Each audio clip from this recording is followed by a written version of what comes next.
Lorsque nous nous rappelons de l'histoire passée, il y a de nombreux mots prononcés par Dieu dont nous ne comprenons pas la signification. De notre point de vue, il semble que B est meilleur que A, et C est meilleur que B. Cependant, Dieu nous dit d'aller à A. Bien que la porte soit petite et la route étroite, seulement quelques-uns la trouvent, nous nous rendons compte que c'est le chemin qui mène à la vie. C'est le parcours que nous devons suivre. Examinons Deutéronome chapitre 8.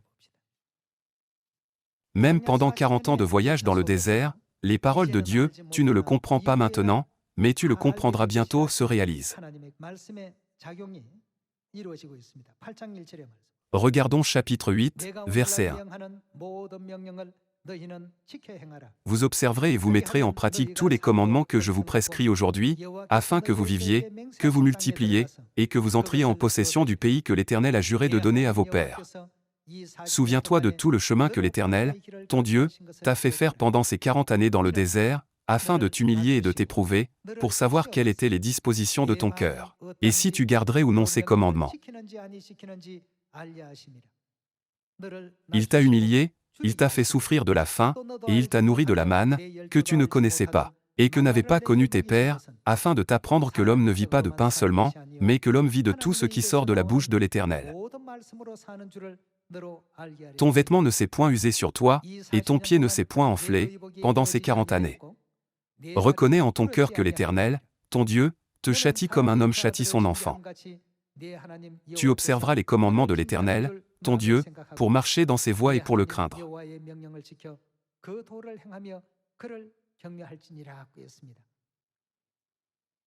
Voyons quelle était la volonté de Dieu en menant le peuple à travers le désert pendant 40 ans. Pourquoi Dieu les a-t-il guidés sur un chemin où parfois ils ne pouvaient ni manger ni boire?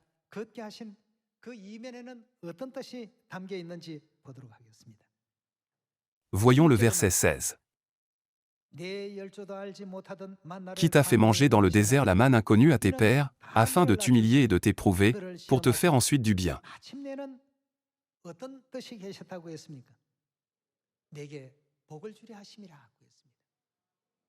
Puisqu'il n'y a pas d'eau à boire ou pour nourrir le bétail, il peut sembler qu'un grand désastre ou qu'une grande souffrance vienne immédiatement. Cependant, Dieu est toujours là à chaque moment et veille sur la situation. Dieu regarde quel genre de foi nous avons dans chaque situation. En nous mettant à l'épreuve et en nous affinant. Dieu a une volonté grande et profonde de nous accorder des bénédictions finalement. Durant notre vie sur cette terre, nous pouvons être confrontés à des difficultés financières, aux douleurs provoquées par des maladies, aux désagréments dans divers environnements indésirables, et bien plus encore. Je ne pense pas qu'il existe une seule personne sur cette terre qui vive sans en faire l'expérience. Cette terre n'est-elle pas une ville de refuge? Personne ne se sent à l'aise lorsqu'il vit dans la ville refuge. Nous devons nous souvenir de ce fait. Il est faux de penser, cette personne a une vie meilleure que la mienne.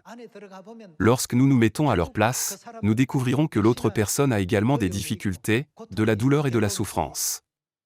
Il n'y a personne sur cette terre qui vit comme une princesse dans un conte de fées. Maintenant, nous vivons avec des inquiétudes et des soucis, mais qu'est-ce que Dieu nous donnera à la fin après nous avoir conduits de cette manière? Dieu a un dessein grand et profond de nous donner des bénédictions.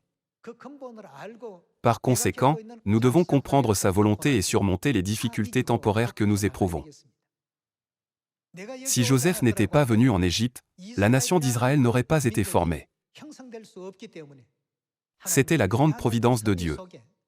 Joseph a seulement réalisé une partie du plan de Dieu en accomplissant sa volonté. Joseph a en effet vécu une vie très mouvementée. Lorsqu'il faisait face à des difficultés, il se sentait traité injustement à ce moment-là.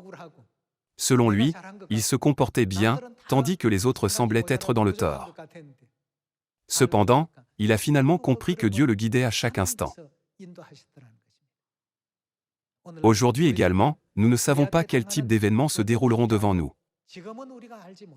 Nous devons absolument croire que Dieu nous guide sur le chemin où nous pourrons recevoir des bénédictions. À tous, nous devons prendre conscience de cela en lisant la Bible.